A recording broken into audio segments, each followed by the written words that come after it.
আমার বিয়ে হয়েছে ৩ বছর, আর এই ৩ বছরে আমার মা আমার শ্বশুরবাড়িতে এসেছে মাত্র ৩ বার, তাও আবার বিশেষ বিশেষ দরকারি কাজে, শুধুমাত্র রাতটা পার করার জন্য।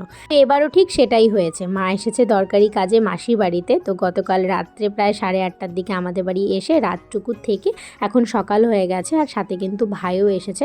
তো আমি, ভাই আর মা এখন 3 জন মিলে যাচ্ছি মাসির বাড়িতে। আবার তারপর সেখান থেকে যাব মাস্তাতো দিদির বাড়িতে, আর তার জন্য মা চলে এলো মিষ্টির দোকানে মিষ্টি নিতে, আর আমিও কিন্তু মিষ্টি নিয়েছি। আর দেখো মাসির বাড়িতে চলেও এসেছি।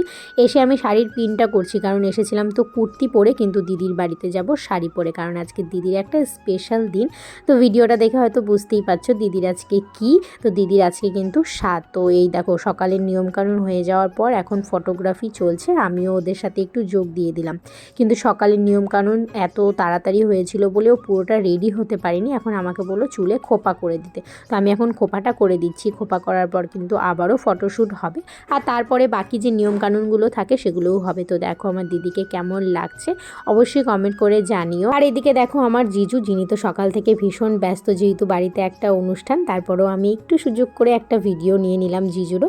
আর এখন হচ্ছে দেখো দিদি বসে পড়েছে খেতে। তো দিদিকে সমস্ত খাওয়ার যা যা রান্না করা হয়েছে সেগুলো সাজিয়ে দিচ্ছে। আর এইদিকে দিদির কাকাতো বোন দিদির জন্য একটা কেক এনেছে, যেটা হচ্ছে খাওয়া দাওয়ার পরে আমরা সবাই মিলে কেকটা কাটবো। তো দিদি দেখো এখন খেতেও বসে পড়েছে। আর স্বাদের নিয়মের মধ্যে আমার এই নিয়মটা সবচেয়ে বেশি ভালো লাগে, মানে এই খাওয়া দাওয়ার সময়টা।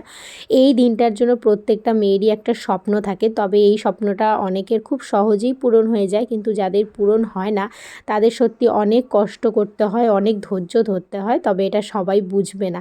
যাই হোক, এখন চলে এলো এই নিয়মটা, মানে শিলনোড়া ওঠানো বা প্রদীপ তোলা। দিদি তো প্রদীপ তুলেছিল, আর এখন এটাকে নিয়ে দেখো ঠাম্মি, দিদন সবাই মিলে কত মজা করছে।